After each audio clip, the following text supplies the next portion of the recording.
কিন্তু আল্লাহ তো একজন আছেন, তিনি এখন ওসি সাহেবের অবস্থায় এমন করেছেন যে এখন ওলামায়ে কেরামের অনুমতি নিয়ে দোয়া কালাম পড়ে বসতে হয়।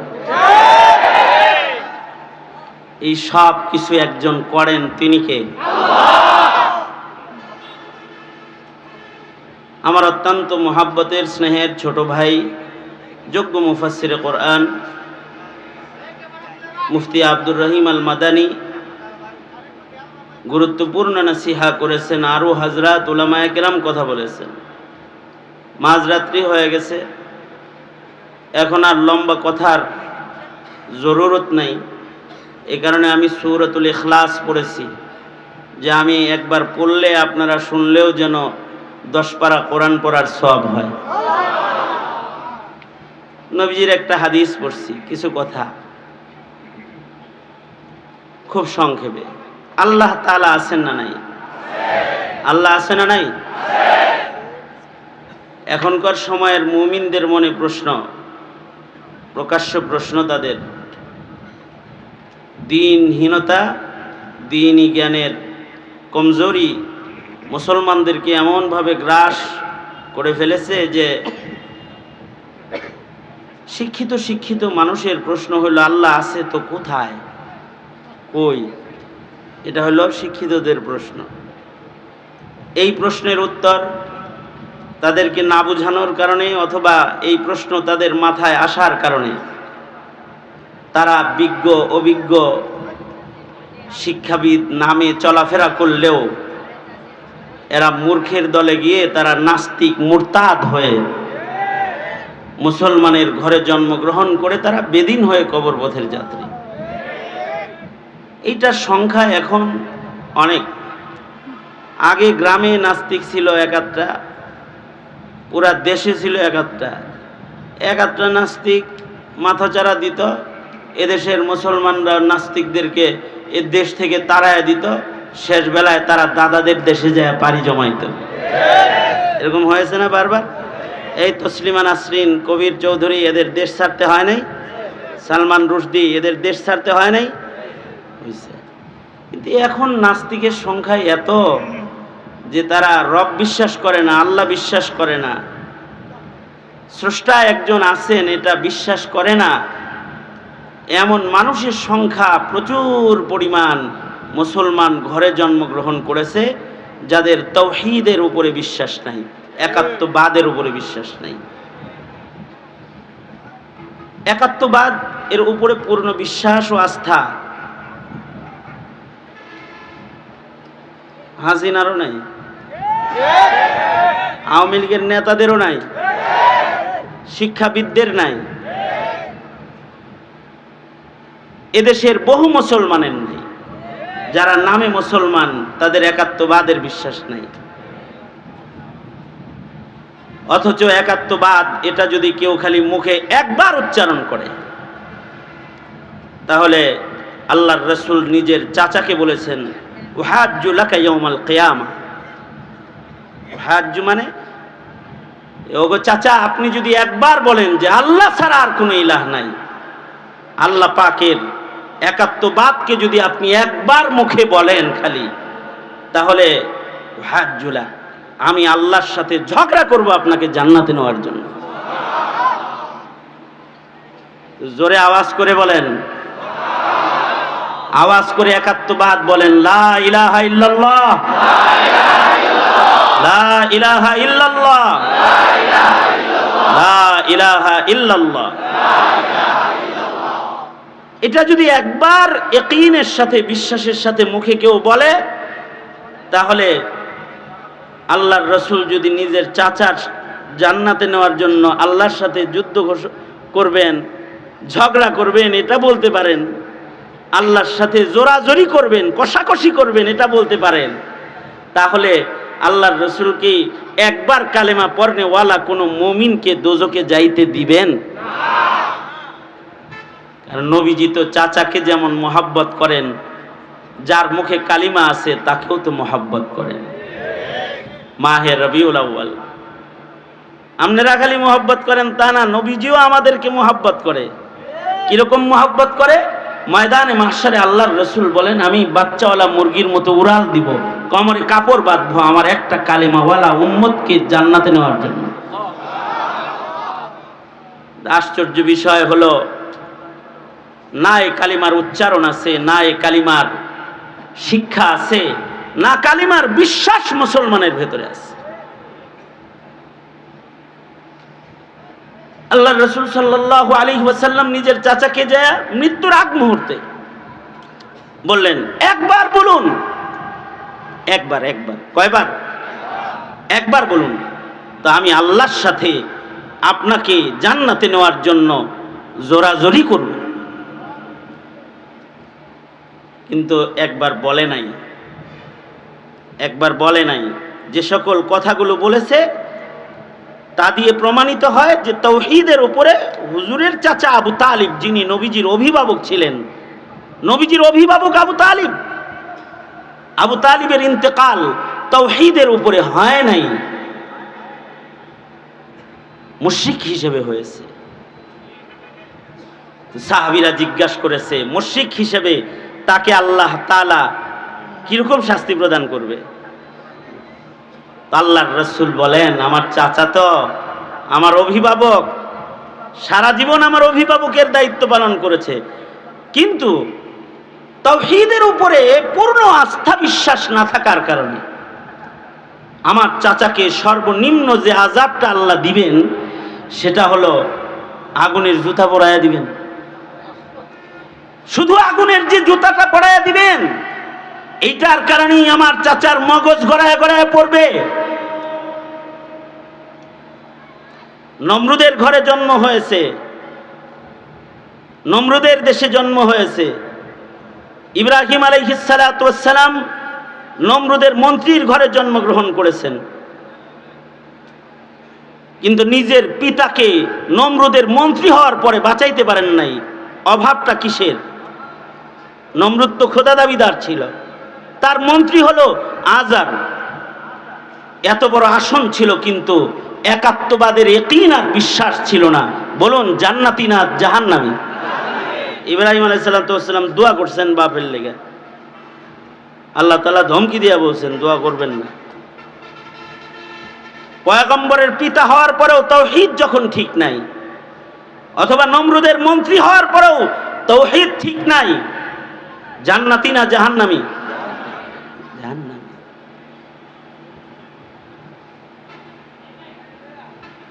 নূহ আলাইহিস সালাতু ওয়াস সালামের সন্তান হওয়ার পরেও, নূহ নবীর সন্তান, নূহ পয়গম্বরের সন্তান, নূহ আলাইহিস সালাতু ওয়াস সালামকে দ্বিতীয় বাপ বলা হয়।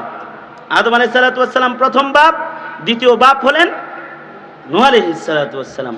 কারণ ওনার মহাপ্লাবনের সময় সারা দুনিয়া পানির নিচে চলে গেছে। ওনাকে দিয়ে আল্লাহ তাআলা মানুষ না, শুধু সকল প্রাণীর জীবনও রক্ষা করেছেন। নৌকায় সব জোড়া জোড়া উঠাইছিলেন। এত বড় বাবার ঘরে জন্মগ্রহণ করে সেই বাবার সন্তান দোজখে গেছে, দোজখে যাবে, জাহান্নামী। কিসের কারণে? অভাবটা কিসের বলেন? জোরে আওয়াজ করে বলেন, কিসের অভাব? সকল ক্ষমতা জনগণের না, সকল ক্ষমতা কার? আওয়াজ করে চিৎকার করে বলেন, কার? আল্লাহর। এটার উপরে বিশ্বাস যদি না থাকে, তাহলে সে নূহ আলাইহিস সালামের ঘরে জন্ম হওয়ার পরেও সে বেঈমান, দোজখে চলে যাবে সে। যত কুফরি মতবাদ আছে তাদের দাবি এই একাত্মবাদ, তারা বিশ্বাস করে না। আল্লাহ পাকের শক্তিকে তারা বিশ্বাস করে না। তাসদিক বিল্লাহ বিজামি সিফাতিহি, যেটা, এই বিশ্বাস তাদের নাই। এই বিশ্বাস না থাকার কারণেই আল্লাহর সাথেও শয়তানি করে, আল্লাহ যাদেরকে ভালোবাসে তাদের সাথেও শয়তানি করে, আল্লাহর কিতাব কোরআনের সাথেও নাফরমানি আর বেঈমানি করে, বিশ্বাস না থাকার কারণে। আল্লাহ আছে না নাই? হ্যাঁ, জোরে আওয়াজ করে বলেন, আছে না নাই? কিন্তু তাকে দেখা যায় না, চর্মচোখ দেখতেছে না।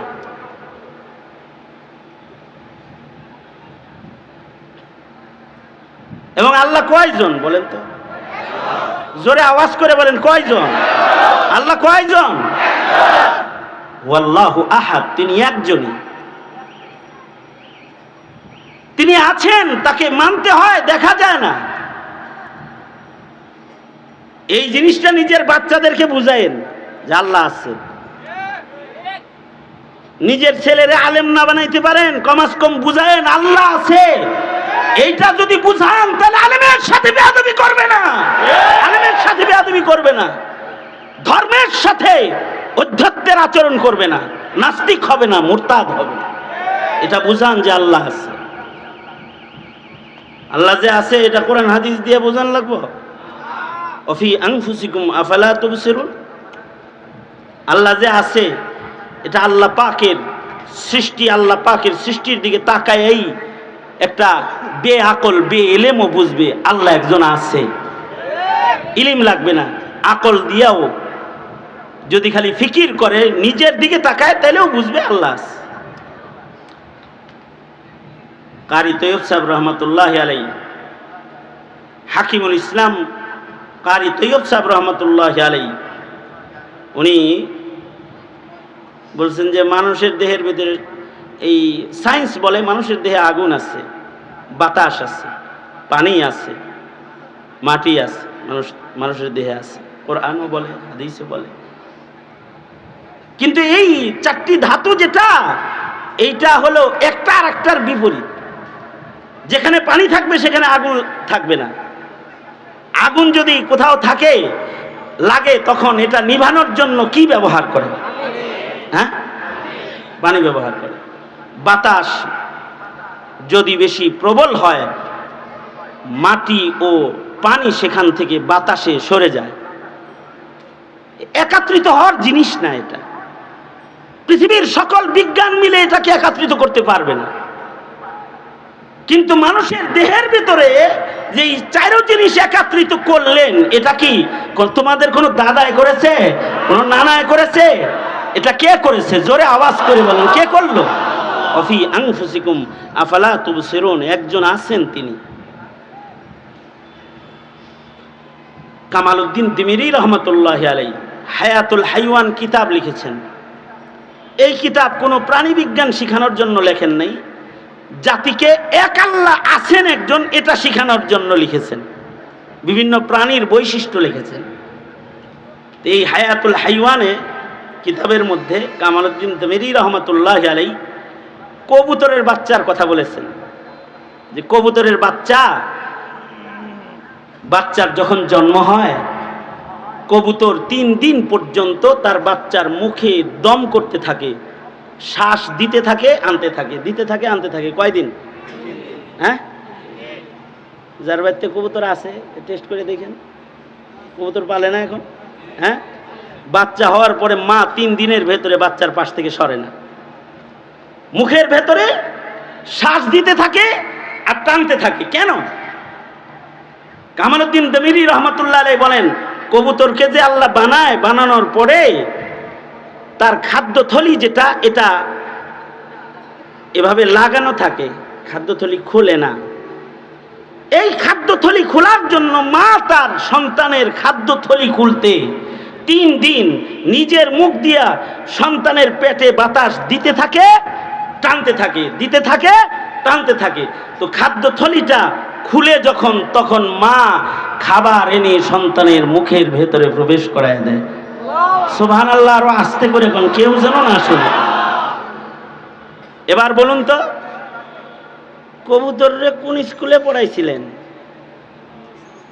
হ্যাঁ, কোন কলেজের ছাত্র কবুতর?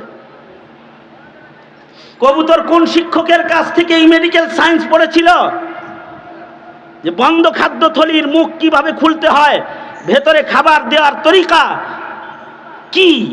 এটা কবুতরকে কোন শিক্ষাবিদে শিক্ষা দিল, কোন শিক্ষা নীতিতে শিক্ষা দিল?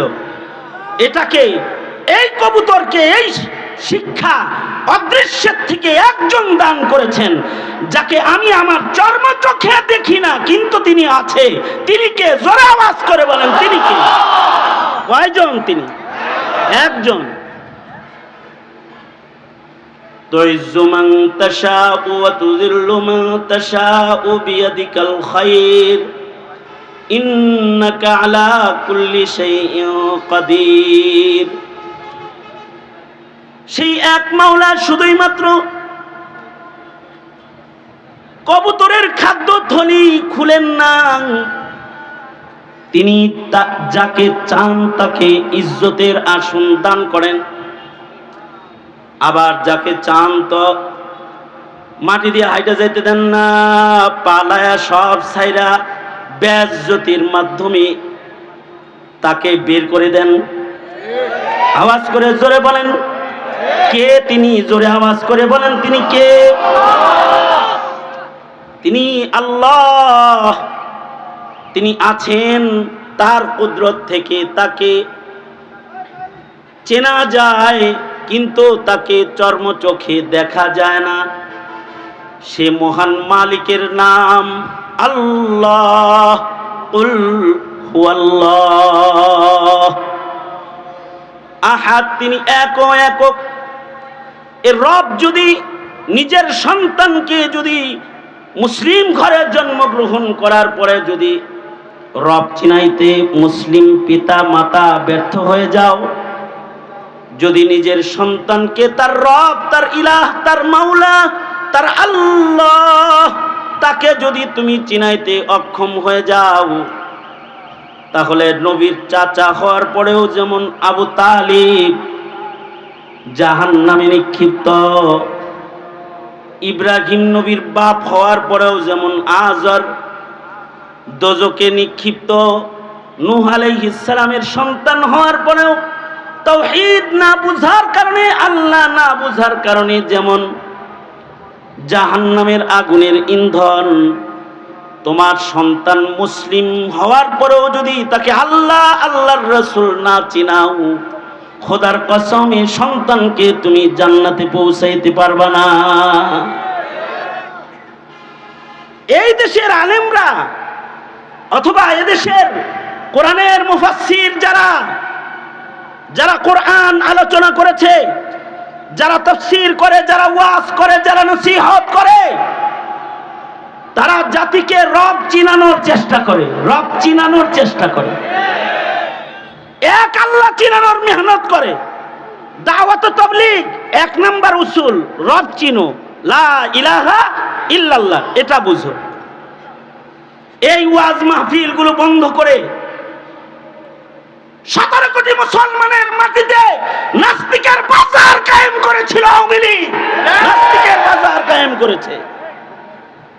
ওয়াজ মাহফিলে বাধা, আলেম ওলামার কথা বলতে বাধা, যারা রব চিনাবে, যারা রাসূল চিনাবে, যারা আল্লাহ চিনাবে জাতিকে, তাদের মুখ বন্ধ করে নাস্তিক আর মুরতাদ যারা তাদের বাজার কায়েম করেছিল, অনলাইন থেকে শুরু করে রাষ্ট্রীয় সম্মানের মাধ্যমে সংসদ ভবনে এরা যেন একটা কন্ট্রাক্টরি নিয়েছে, এই দেশের মুসলমানকে সব হিন্দু বানাইতে হবে, এই কন্ট্রাক্টরি নিয়েছিল। যদি পারতো কোনো আইন করতে, তাহলে নুনু কাটা বন্ধ করে দিত তোমার ঘর, কিন্তু এটা করে নাই। কৌশলে চেষ্টা করেছে যে তুমি নুনু কাটাইলেও যেন তাকে রব চিনাইতে না পারো, রাসূল চিনাইতে না পারো, কোরআন চিনাইতে না পারো। আর তোমরা যারা অবুঝ তাদেরকে বলছি, তোমরা এই চক্রান্তের ফাঁদে পড়ে কাউকে শিবির, কাউকে জামাত, কাউকে হেফাজত, কাউকে রাজাকার, কাউকে আল-বদর, কাউকে জঙ্গি বলে তোমরা গালি দিয়েছিলে। অথচ এদেশের উলামায়ে কেরাম না জাতির রক্ত নিয়ে খেলা করেছে, না জাতির চেয়ার নিয়ে টানাটানি করেছে। তবে এখন বাংলাদেশের যেখানে যাচ্ছি তারা বলতেছে, হুজুর নৌকাও দেখেছি, ধানের শীষও দেখেছি, সবকিছু দেখেছি, এবার কোরআনের রাজত্ব দেখতে চাই, কোরআনের তারা বলতেছে। নারে তাকবীর, আল কোরআনের আলো, আল হাদিসের আলো। সুতরাং আমার কথা একটাই, সূরাতুল ইখলাস পড়েছি, আল্লাহ চিনান। আল্লাহ নিজেকে চিনাইতে বলেছে তার রসুলকে। রসুলকে বলতেছে, রসুল আপনি বলুন আমার কথা। আমিও আপনাদেরকে বলছি, হাজারো ঘর থেকে হাজার মুসলমান এখানে এসেছেন। আপনাদের শিক্ষা সিলেবাস কোরআন শূন্য, দ্বীন শূন্য, ইসলামী ইতিহাস ঐতিহ্য শূন্য। আপনাদের শিক্ষা সিলেবাস সিরাত শূন্য, সাহাবায়ে কেরামের পরিচয় শূন্য, ইসলামের তাহজিব তামাদ্দুন শূন্য। আপনাদের শিক্ষা সিলেবাসকে এই বিগত দিনের শিক্ষা মন্ত্রীর দায়িত্ব যারা পালন করেছে তারা এটাকে নাপাক বানিয়ে দিয়ে গেছে, নাপাক বানিয়ে দিয়ে গেছে। শুধু যদি এদেশের কোটি কোটি মুসলমান, 17 কোটি মুসলমানের ঘরে জন্মগ্রহণ করা সন্তানদের ঈমান ঠিক করতে চান, তাহলে এই শিক্ষা মন্ত্রণালয়ের মসনদ নাস্তিকের মুরতাদের দলের সদস্য যারা, ইহুদ নাসারা দালাল যারা, তাদের কাছে ছেড়ে দেওয়া যাবে না, তাদের কাছে ছেড়ে দেওয়া যাবে না। সুতরাং সকলকে ঐক্যবদ্ধ প্ল্যাটফর্মে দাঁড়িয়ে আল্লাহ তাআলা আমাদেরকে যে জিম্মাদারি পালন করার মহা সুযোগ, বাংলাদেশকে দ্বিতীয়বারের মতো মুক্তিযোদ্ধার সন্তানদের রক্তের বিনিময়ে স্বাধীন করে যে সুযোগ আল্লাহ দান করেছেন, এই নিয়ামতের শুকরিয়া আদায় করার জন্য সর্বোচ্চ তৈয়ারি সবাই রাখতে হবে। রাখতে পারবেন তো ইনশাআল্লাহ? আল্লাহ আমাদেরকে এই তৌফিকটা দান করুন। এটা হলো একটা বিষয় যে ঈমানের গুরুত্বপূর্ণ জায়গাগুলো আমরা আমাদের সন্তানরা শূন্য। এই বিষয়ে যদি আমি আলোচনা করতে যাই তাহলে এর উপরেও তো আমার অনেক লম্বা সময় লেগে যাবে। তো এ পর্যন্ত যাব না, শুধু আমি এইটুকুন বললাম যে আমাদের সন্তানরা আল্লাহ রসুল চিনে না এখন। আর একটা বিষয় হলো, মানুষকে আল্লাহ তাআলা সর্বোত্তম সূরত যেমন দান করেছেন, মানুষকেই আল্লাহ তাআলা সর্বোত্তম সিরাত দান করেছেন। আল্লাহ তাআলা মানুষকে সবচেয়ে সুন্দর করে বানাইছেন। মানুষের চাইতে সুন্দর কিছু আল্লাহ বানান নাই।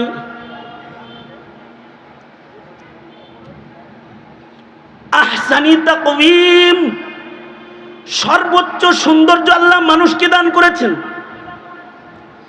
মানুষকে আল্লাহ তাআলা এমন সৌন্দর্য দান করেছেন, আল্লাহ তাআলা নিজেকে চর্ম চোখের দৃষ্টির সামনে আনবেন না, আড়াল রাখবেন, এটা আল্লাহ পাকের শান।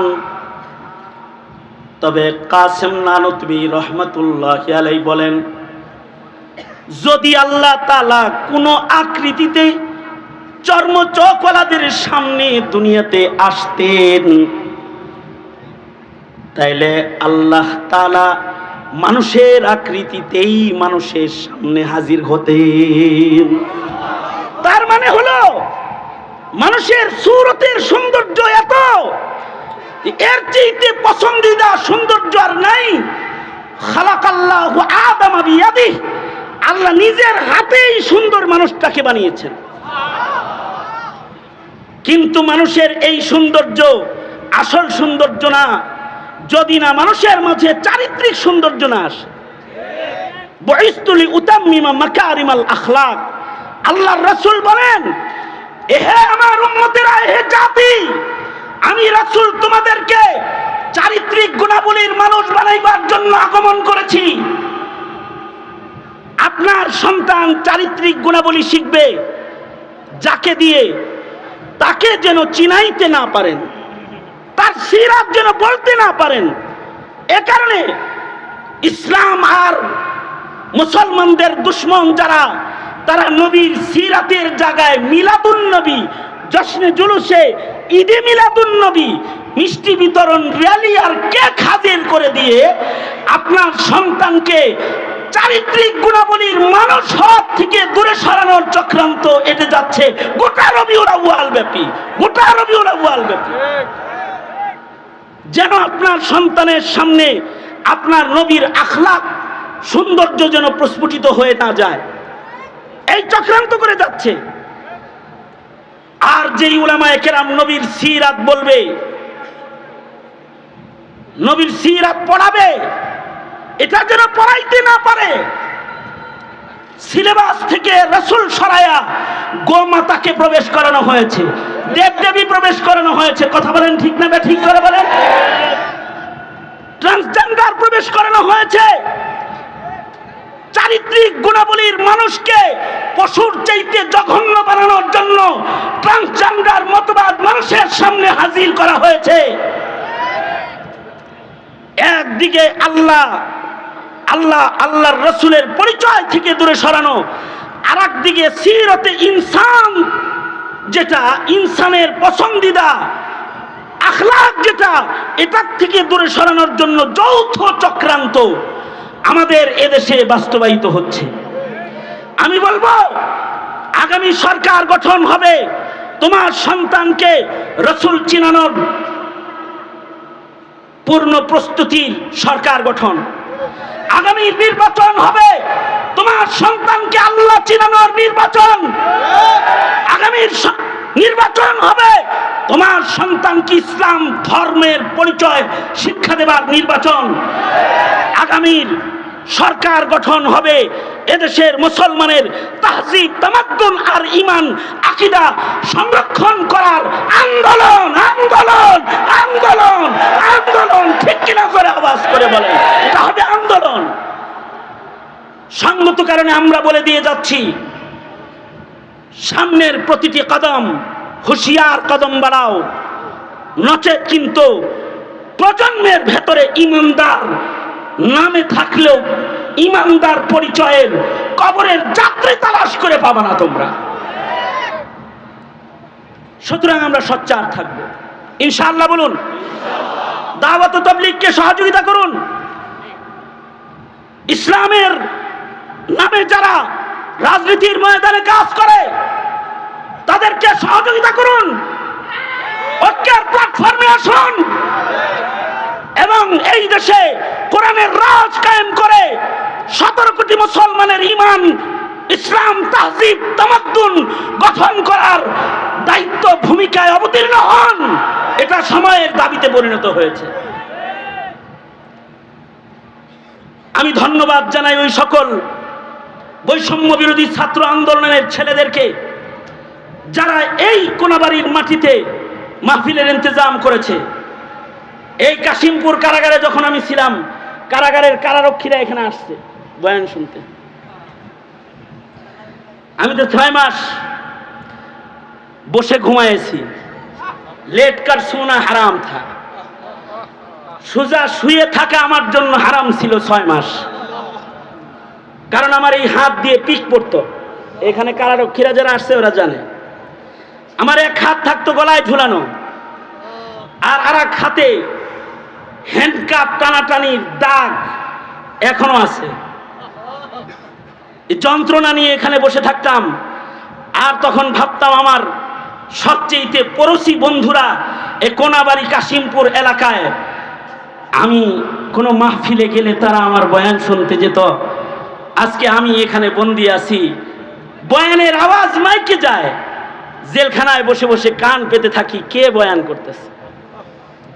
এটি শুধু আমার অবস্থা নয়, এটি শাইখুল হাদিস ইবনে শাইখুল হাদিস মামুনুল হক আল্লামা জুনায়েদ বাবুনগরী থেকে শুরু করে জুনায়েদ বাবুনগরীর সৈনিক যারা রয়েছে, এদের সকলকে এই কঠিন সময়ে জেলখানায় বছরের পর বছর সময় কাটাতে হয়েছে বন্দি সেলের ভেতরে। কারারক্ষীরা আমাদের সাথে কথা বলা নাজায়েজ ছিল। এই জেলখানায় কত খুনি থাকে, কত সন্ত্রাসী থাকে, কত আন্ডারওয়ার্ল্ডের বড় বড় অপরাধীরা থাকে।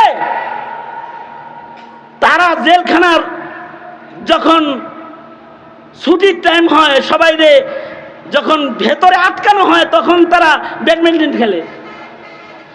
আর উলামায়ে কেরামকে 24 ঘন্টা সেলের ভেতরে আটকায় রেখে নির্যাতন করা হয়েছে বছরের পর বছর। অপরাধ কি উলামায়ে কেরামের? অপরাধ হলো উলামায়ে কেরামের, তারা এ জাতিকে তাওহীদ চিনায়, রিসালাত চিনায়, ইসলাম চিনায়, কোরআন চিনায়, এটাই অপরাধ। সুতরাং এ জাতি সতর্কতা লাগবে। এই ছাত্র জনতা যারা মাহফিলের মাধ্যমে কিছু তাওহীদের আলোচনা, কিছু রিসালাতের আলোচনা আপনাদের কানে দেওয়ার প্রয়াস যারা করেছে, তাদের উত্তরোত্তর উন্নতি কামনা করছি।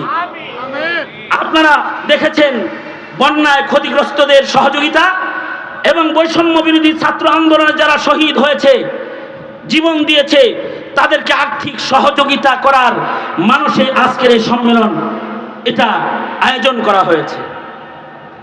তাই ওদের সাথে একাত্মতা ঘোষণা করে আমি দুয়ার পূর্বে আপনাদের কাছে একটু ব্যাগ ভলেন্টিয়ার পাঠাইতে চাই। আপনারা ওদের এই সুউদ্যোগ, ক্ষতিগ্রস্ত মানুষের পাশে দাঁড়িয়ে মানবতার কল্যাণে মানবিক আদর্শ যেটা তারা বাস্তবায়ন করতে চায়, এর সাথে দোয়ার আগে আপনারা একটু শামিল হইবেন। রাজি আছেন না ইনশাআল্লাহ? আপনারা ওদের পক্ষে না বিপক্ষে? ওরা কোরআনের কথা বলতে চায়, কোরআন শোনাইতে চায়, পক্ষে না বিপক্ষে? ওরা মজলুমের পাশে দাঁড়াতে চায়, ক্ষতিগ্রস্তদের পাশে দাঁড়াতে চায়, আপনারা পক্ষে না বিপক্ষে? কারা কারা পক্ষে আছেন হাত তোলেন, ধন হাত তোলেন, সোজা করেন, মোট করেন, জোরে বলেন বিসমিল্লাহ। আর একটু আস্তে করে কোন বিসমিল্লাহ, জোরে আওয়াজ করে বলেন বিসমিল্লাহ। এবার পকেটে হাত দেন, যার পকেটে যা আছে বাইর করেন। আর ছাত্র ভলেন্টিয়াররা তোমরা একটু 5 মিনিটের ভেতরে একটু চক্কর লাগায় দাও। এই চক্করটা শেষ হয়ে গেলেই আপনাদেরকে নিয়ে ইনশাআল্লাহ